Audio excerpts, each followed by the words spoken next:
Assalamualaikum warahmatullahi wabarakatuh. Selamat datang di channel Mr. Story Mystery. Yang subscribe saya doakan masuk surga dan dilimpahkan rezekinya. Kali ini, saya akan membawakan cerita horor yang sangat menyeramkan yang berjudul Diajak Kondangan Bersama Kuntilanak. Siapkan diri kalian, karena kisah ini penuh dengan ketegangan dan misteri. Sebelum lanjut ke ceritanya, jangan lupa untuk like, share, dan subscribe agar kalian tidak ketinggalan cerita-cerita seru lainnya. Langsung saja, kita mulai ceritanya. Kisah nyata ini dialami sendiri oleh teman penulis bernama Camino almarhum. Pengalamannya membawa penumpang makhluk dari dunia lain tak pernah ia lupakan dalam kehidupannya. Baginya, kejadian itu menjadi penyesalan seumur hidup. Kalau saja aku tidak membawa penumpang kuntilanak dan diajaknya berhubungan intim, aku tidak menderita impoten permanen seperti ini. Bisik hatinya penuh penyesalan. Tapi apa hendak dikata, ibarat peribahasa, nasi sudah menjadi bubur. Peristiwa itu berlangsung sekitar 20 tahun lalu, tepatnya di bulan haji. Tradisi masyarakat Kabupaten Langkat di bulan haji adalah menggelar hajatan pesta perkawinan atau sunatan. Setiap Sabtu dan Minggu, ada saja warga yang menggelar pesta. Penghasilan Camino dari menarik ojek mengantarkan penumpang ke tempat kondangan dalam satu hari bisa mencapai Rp100.000. Suatu penghasilan cukup besar di zaman itu. Camino kadangkala sampai dini hari baru pulang ke rumah orang tuanya. Dulu ia dan keluarganya tinggal di kawasan lingkungan 2 Titik Putih, Kelurahan Perdamaian, Setabat. Malam minggu itu, cuaca kota Setabat, Kabupaten Langkat, Sumatera Utara sangat cerah. Bulan purnama dan ribuan bintang menghiasi angkasa. Bagi Camino, tidak ada rasa letih meskipun seharian menyelusuri jalan raya mengantarkan penumpang ke tempat tujuan. Rencana hendak meminang Anisah, gadis yang telah dipacarinya selama 2 tahun, memotivasi Camino untuk giat mencari uang. Tengah malam itu, Camino barusan saja mengantarkan penumpang ibu-ibu ke tempat kondangan di Desa Batu Melenggang, Kecamatan Hinai. Malam sudah menunjukkan pukul 00 WIB. Ia berniat hendak pulang ke rumah. Sepanjang perjalanan sampai ke kota Setabat, Camino tidak mendapatkan penumpang. Tapi begitu tiba di simpang maut Kuala Bingai, Camino melihat ada seorang perempuan berdiri di pinggir jalan menyetop ojeknya. Camino berhenti di depan perempuan berambut panjang sebatas pinggul. Tubuhnya tinggi semampai, seksi bagai gitar Spanyol, dan sangat indah dipandang mata. "Mas, tolong antarkan aku ke tempat kondangan di Desa Tanjung Beringin," pintanya. Camino hanya diam membisu menatap wajah cantik rupawan perempuan itu. Dalam hatinya sebenarnya ia malas mengantarkannya. Tapi ia tidak ingin mengecewakan penumpang. Rezeki tidak boleh ditolak. Begitu bisik hatinya. "Tolonglah mas, yang pesta teman akrabku. Pasti dia marah kalau aku tidak menghadiri pesta pernikahannya." Rengek perempuan itu manja. Ia mengedipkan matanya menggoda. Camino pun menjawab, "Ayoklah mbak," katanya. Perempuan itu lalu mengempaskan bokongnya ke atas sadel sepeda motornya. Tangan mulus perempuan itu memeluk pinggangnya. "Jangan ngebut mas, santai aja," pintanya. Suara perempuan yang diboncengnya terdengar sangat nyaring di telinganya. "Namanya siapa, mbak? Dan rumahnya di mana?" tanya Camino. "Namaku Kuntila Puspita Dewi mas, panggil aja Dewi, jangan pakai mbak. Umurku baru 20 tahun. Rumahku di Ranto Kuala, Simpang Aceh Tamiang. Aku ketiduran dalam bus mas. Begitu terjaga dari tidur, sudah sampai di depan kantor Koramil. Aku minta berhenti, dan bus berhenti di simpang maut," katanya. "Mengapa pergi sendirian tidak bersama pacarnya?" tanya Camino kemudian.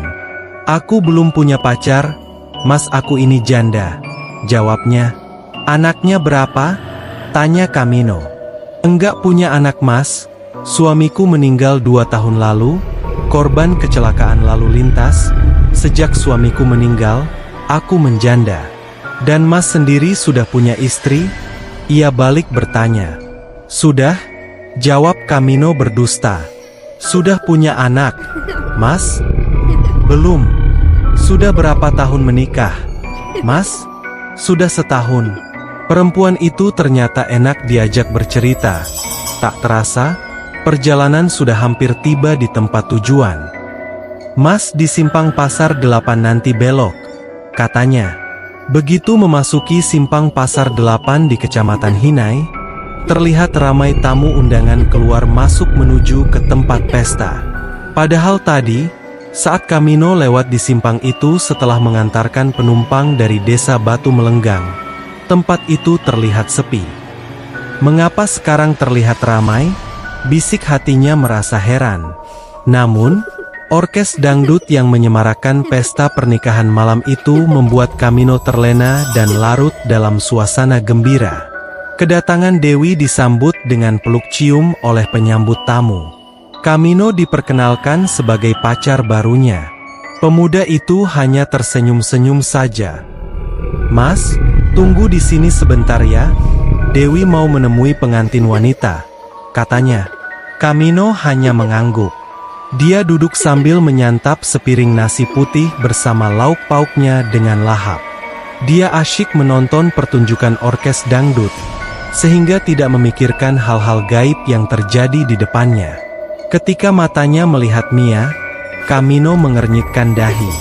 Itu kan Mia, penyanyi dangdut yang sudah meninggal beberapa bulan lalu. Mengapa dia ada di sini jadi biduan lagi? Gumam hati Camino bertanya-tanya. Tidak mungkin Mia. Dia kan sudah meninggal dunia. Wajahnya memang mirip seperti pinang dibelah dua. Bisik hati Camino.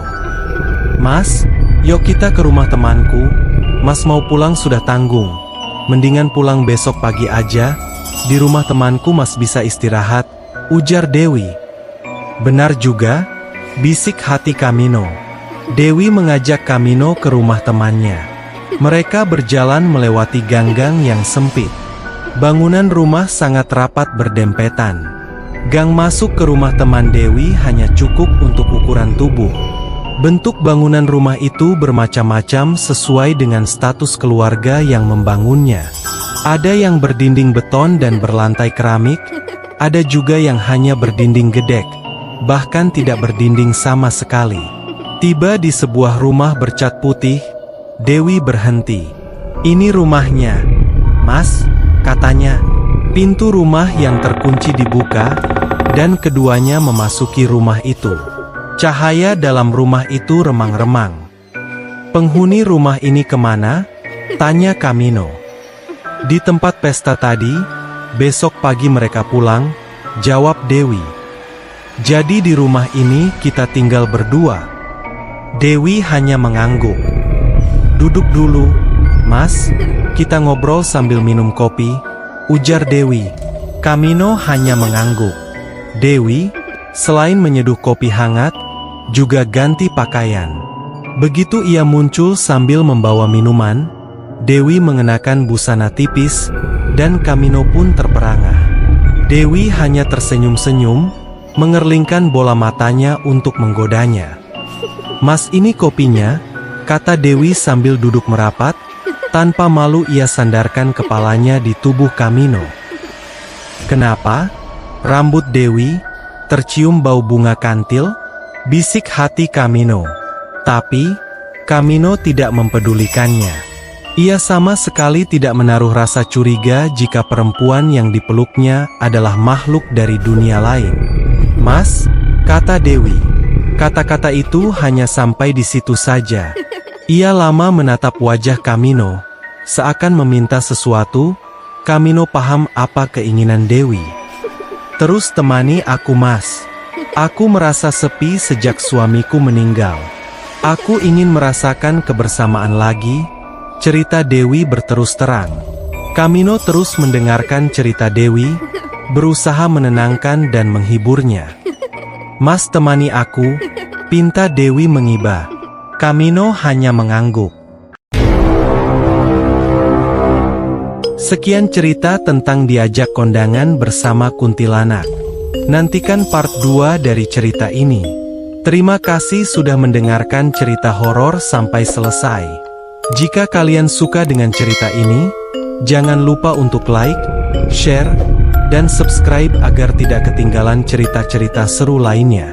Tinggalkan komentar di bawah tentang pengalaman seram kalian, dan sampai jumpa di video berikutnya.